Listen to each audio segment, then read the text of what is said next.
What's up, y'all? Sean here. I want to do a special episode because the CEO of Twitch resigned today. And this is a guy I got to know well because Twitch acquired my last startup, and I worked with Emmett for a while. He's been there for 16 years. He was the founder, the creator of Twitch, which is basically one of the biggest platforms in the world, one of the biggest social networks in the world, millions and millions and millions of users. I think they have 8 million streamers, let alone viewers that they talk about. And it's a multi-billion-dollar company, so probably somewhere between $5 and $10 billion in terms of what he's built. And I got to sit in the room with this guy, every week for a few hours at least, interacting with him. And over time, you observe, what is it about these people? I've always wondered, what would it be like to work with Mark Zuckerberg? What are they actually like? How do they actually work? Are they any different? Did they just get lucky? Am I looking at a lottery ticket winner, or is there something different about this individual that led them to do this? And no surprise, I think there are some differences, some amazing things. So I wanted to share with you some stories because at Twitch's office, there was 9 floors. And so at the 9th floor, the top floor, there's this boardroom. It's got 20 chairs. And Emmett would just sit at the head of the boardroom at the table, some emperor or something like that. And a team after team would come in and they would present whatever's going on in that division of the company, ads or marketing or whatever it may be. And what he would do is he would sit there, he would talk to that team for 45 minutes or 1 hour, and then boom, on to the next. And so this guy operated at a extremely high pace. And I want to share with you 8 or 9 things that I think were different or special, or at least the stories I remember from having worked with this guy. So the first story I'm going to call the birds fly story. Okay, so I remember sitting in a meeting with Emmett, and this team walked in, and it was the partnerships team or marketing team or whatever. And they were super excited because they were like, hey, we had this great meeting with this company. They said they wanted to pre-install Twitch on all these phones. And, this is going to get Twitch, a big head start in this market. And it's going to be great. We're projecting this much growth, this much revenue, blah, blah, blah. And they were so excited. They thought they were bringing in, this trophy and they were going to just hold it up and get applause from everybody. And hey, it was a good deal. But Emmett sat quietly for a bit. He asked questions, and then he kind of reminded them something. And he said, I learned this phrase from Paul Graham at Y Combinator: birds fly, fish swim, and deals fall through. That's what they do. Deals fall through. That's just a thing that happens. And sure enough, over the course of that year, I saw so many teams come in and present deals that were on the table, verbally agreed, being discussed, maybe even signed. And this is exactly, he would say this line, and more often than that person was willing to admit, the deals fell through. And so this is something I took with me, which is never to get too high or too low when it comes to deals, M&A, partnerships, anything like that. Just remember, this is what deals do. They fall through. Birds fly, fish swim, deals fall through. All right, I'm going to give you a second story. After we got acquired, my first day, I go up to his office, and I'm going to have my first one-on-one with him. And I don't really know what to do. I've never been an employee really like this in my life, so I don't really know. I've only been the guy on the other side of the table. So I go in, and I start to tell him, about what I'm working on, and he just kind of stops me. He's like, "Hey, what's your question?" And I'm like, "What do you mean? I haven't gotten to that yet. I'm giving you the context." He goes, I think this will help. In our one-on-ones, he gave me almost like an instruction manual of here's how you work with me, which is really, here's how you work with any leader, any CEO. There's 4 ways you could frame anything you're going to tell me. Number 1 is, hey, I'm doing this, FYI. I'm doing this. I just want you to be in the loop. Number 2 is, I'm doing this, but I want your approval, or I need your approval. So I plan to do this. Do you approve? Number 3 is, I'm trying to decide between A and B, or A, B, and C. Can you help me think that through? And then the last one, number 4, the last way we interface with him is to say, remember that thing we agreed on? Here's what happened. It's the status update of the closing the loop on what we had talked about. And basically, anytime I interacted with him, that was the sort of the base frame that I needed to have, which was, I'm doing this FYI. I'm doing this. Do you approve? Can you help me think through which way to go? I'm not sure which one I want to do. Or lastly, here's what happened. Here's the learning that we had from it. That just simplified so much, and it made our communication so much tighter. In a very short amount of time, we could immediately sync up. We could get through that, and then we would spend the rest of the time just sharing interesting things or talking about what's going on in our lives, because we weren't wandering around. And he's sitting there waiting to find out, like, what does this guy want from me? And I'm sitting there trying to tell him a full story before I finally get to my point or my question. So that was one great framework he sent me. The second one was I wrote an update once. This is point number 3. I wrote an update, and he just took a pen and he just drew circles and rearranged things. And he basically said, here's how I want you to write this. What, why, so what? So that's a format of communication. You tell me what happened, why it happened, and so what are we going to do about it? Or if we're planning something, what are we going to do? Why are we going to do it?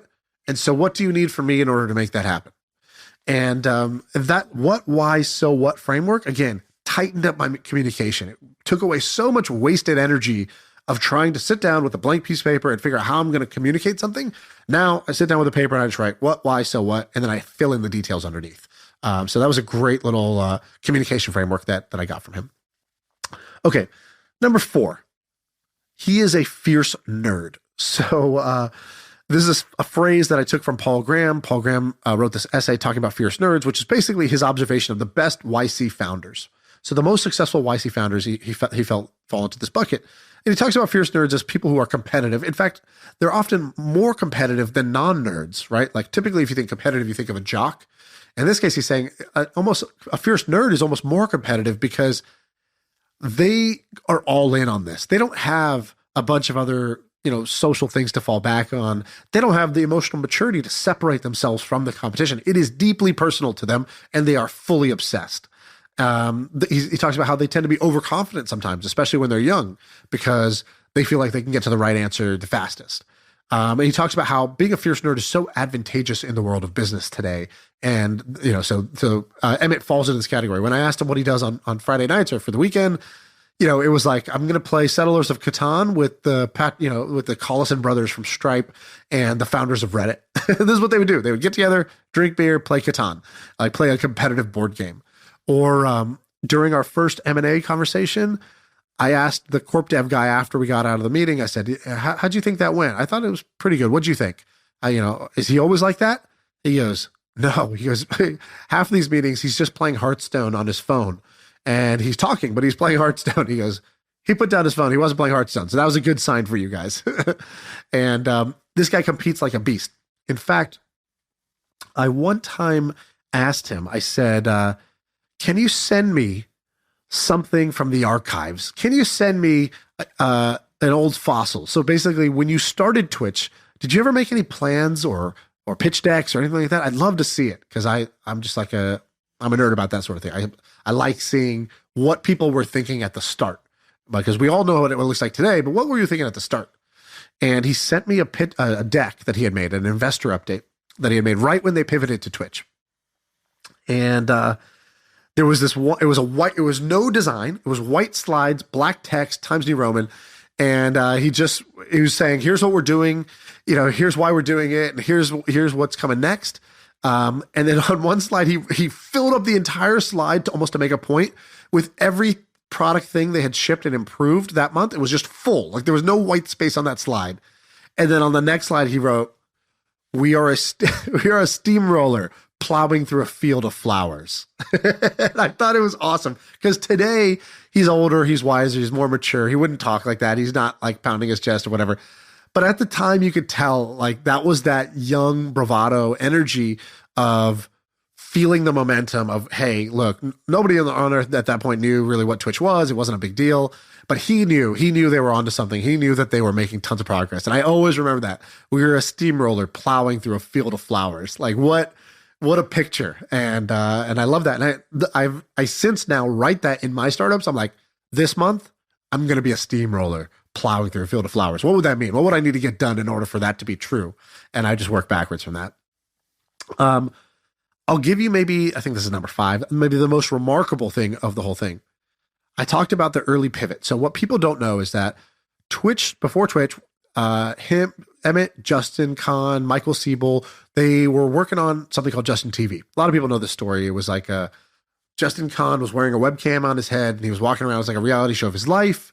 Then it became anybody can broadcast anything, which was like mostly people broadcasting illegal sporting events and stuff like that, like just bootleg streaming.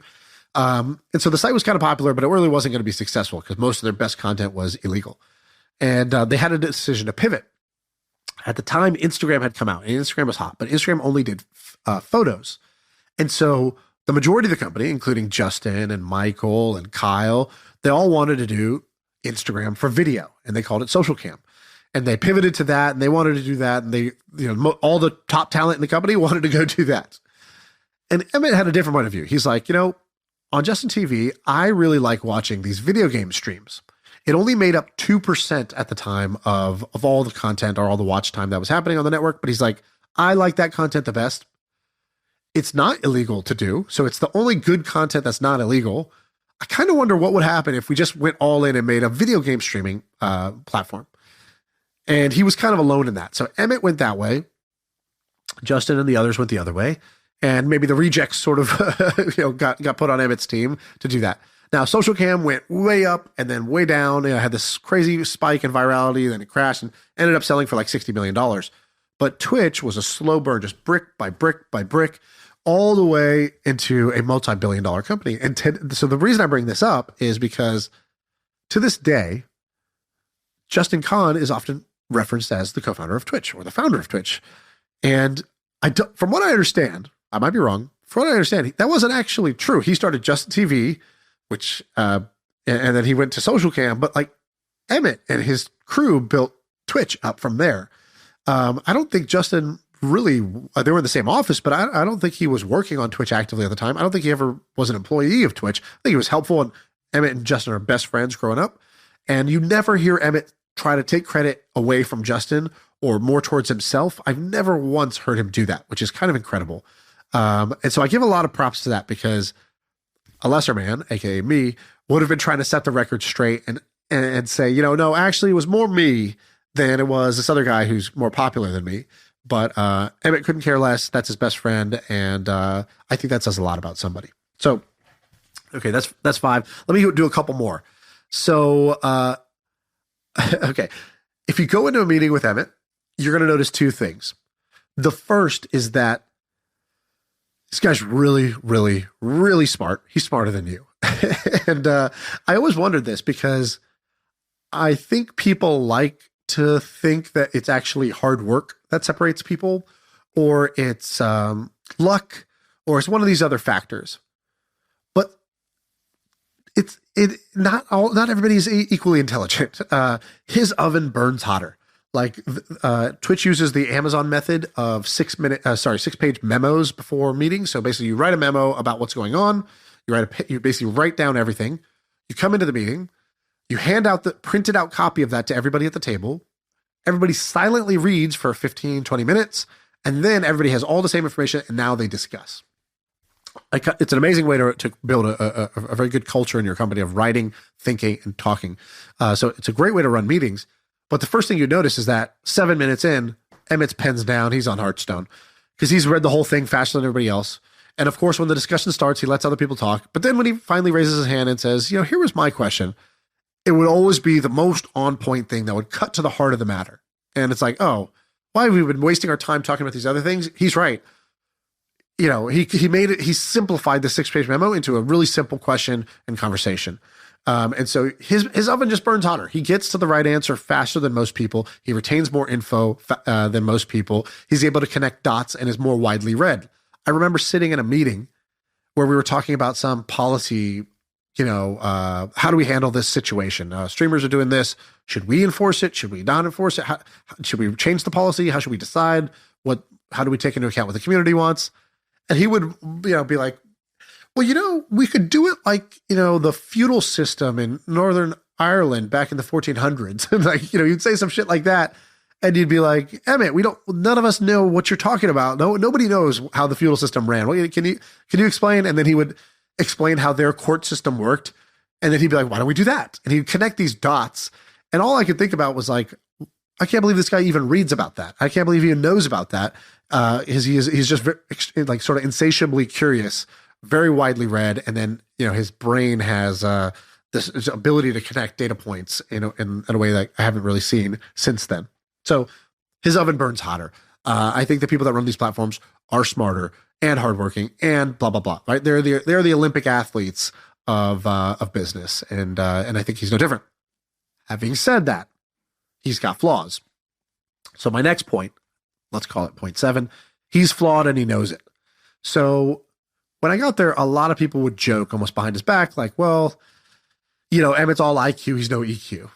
For me, it was honestly couldn't be further from the truth, but I also met him, 14 years into running this company. I bet if I met him at year 3 or 4, he probably didn't have the same managerial skills or social skills or EQ skills that he has today.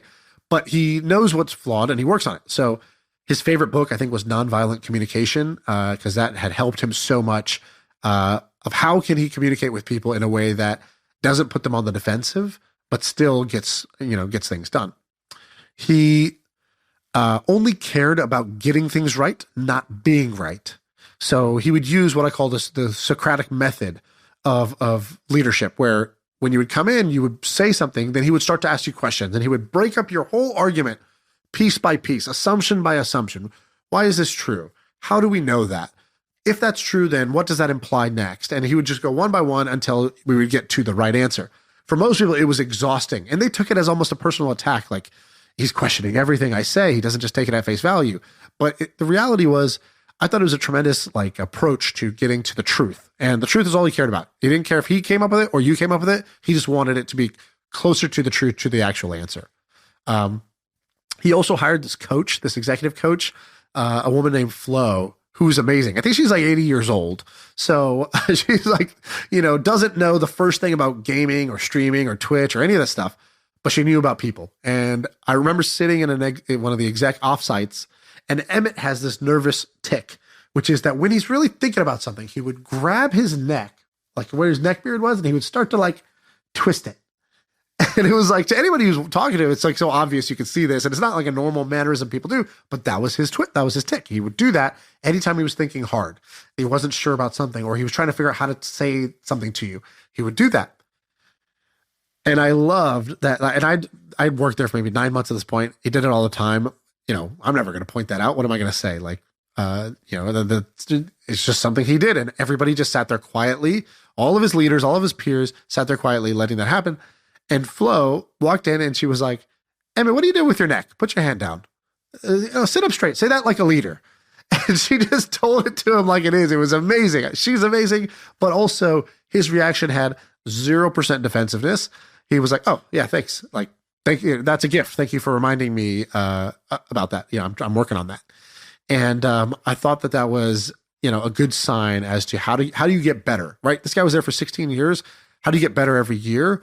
Well, you're surrounded by people that are kind of afraid to tell you the truth because you're their boss and you're the CEO and you're the smartest guy in the room.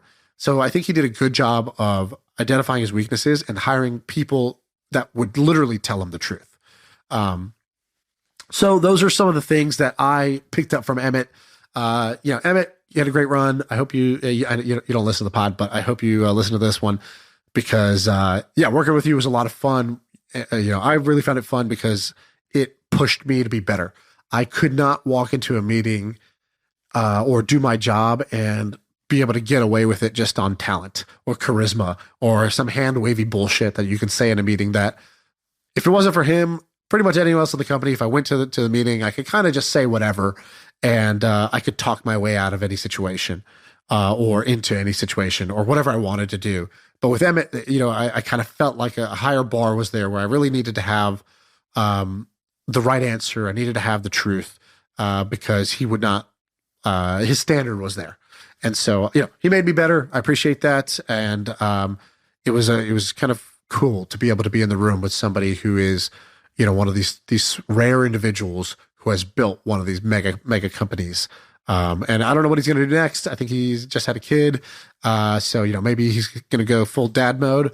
I'm not sure what he's going to do, but I will watch eagerly to see because I know it's not going to be average. Whatever it is, there's nothing just mediocre or average coming from this guy. So anyways, hope you enjoyed that. Those are some of the lessons I learned working with Emmett from Twitch. And all right, that's it. That's the pod.